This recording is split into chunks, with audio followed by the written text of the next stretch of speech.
उप मुख्यमंत्री ने किया बेनिटो जुआरेज मार्ग अंडरपास का उद्घाटन, ट्रैफिक से मिलेगी राहत।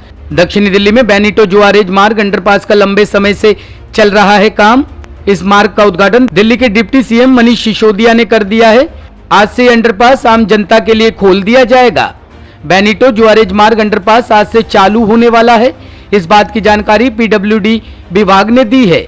इस अंडरपास पर अपनी समय सीमा से ज्यादा निर्माण कार्य चल रहा था, जो देरी से खत्म हुआ है, जिसके बाद अब इसे दिल्ली सरकार की तरफ से इस अंडरपास का फीता उप मुख्यमंत्री मनीष सिसोदिया ने फीता काटकर जनता को समर्पित किया। ऐसे में अब दक्षिणी दिल्ली में रहने वाले लोगों को ट्रैफिक से होने वाली परेशानी का सामना नहीं करना पड़ेगा। इस अंडरपास से राउतुला मार्ग, रिंग रोड और धौला कुआं पर ट्रैफिक का भार कम होगा।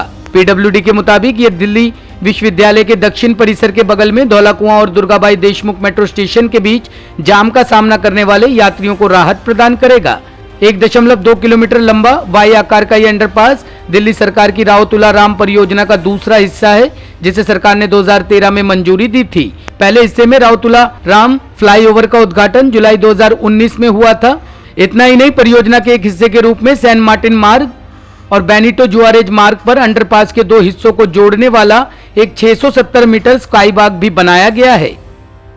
बेनिटो जुआरेज मार्ग पर 1200 मीटर का वाई शेप अंडरपास अपनी तरह का एक अनोखा अंडरपास बनाया है पीडब्ल्यूडी ने, और इससे रोज़ाना लाखों वाहन जो धौला कुआं के आसपास चोक करते हैं ट्रैफिक को, उसमें से एक बड़ी संख्या इधर से निकल सकेगी। उसका फ़ायदा ट्रैफिक को भी मिलेगा, पॉल्यूशन कंट्रोल करने में भी मिलेगा, लोगों का समय भी बचेगा, लोगों का ईंधन बचेगा तो पैसे भी बचेंगे। तो इस तरह से काफ़ी फ़ायदा इसका होगा।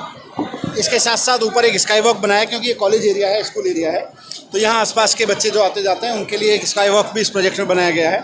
और ये बहुत खूबसूरत एक अंडरपास बना है, इसका लोग इस्तेमाल करेंगे। मुख्यमंत्री केजरीवाल जी का पूरा मकसद ये है कि दिल्ली की सड़कों को एकदम विश्व स्तरीय बनाया जाए।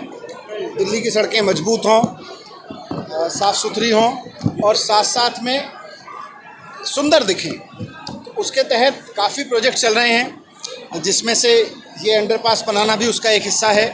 कई और प्रोजेक्ट अभी ऑनगोइंग हैं, कई अंडर प्लानिंग हैं, और इस तरह से हम धीरे धीरे जो पीडब्ल्यूडी के अधीन आने वाली 1400 किलोमीटर की सड़कें हैं, वहाँ पे ट्रैफिक को पूरी तरह से सीमलेस करने का काम करेंगे। बाकी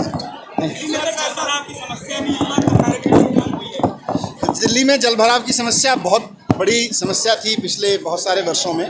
पिछले 2-3 साल में कई प्रोजेक्ट ऐसे किए गए जिनके नतीजे इस साल बहुत अच्छे देखने को मिले हैं। सबसे बड़े जो 7 वनरेबल पॉइंट्स थे, उसमें से 6 पे इस बार 0 प्रॉब्लम हुई।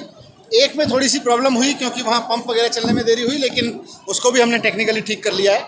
और इस तरह से जो 7 सबसे बड़े पॉइंट्स थे उन पे अभी कोई समस्या नहीं है। लेकिन हर बार कहीं ना कहीं से और किसी कारण से कहीं नाला चौक हो जाता है, कहीं आता है। तो मैंने जो भी मीडिया के ज़रिए, सोशल मीडिया के ज़रिए जहाँ जहाँ से भी रिपोर्टिंग हुई, वहाँ सब चीज़ों को मैंने स्कैन कराया और उसके बाद पीडब्ल्यूडी को दिया है कि हर उस जगह को जहाँ तक हो सके ठीक करने की कोशिश करें।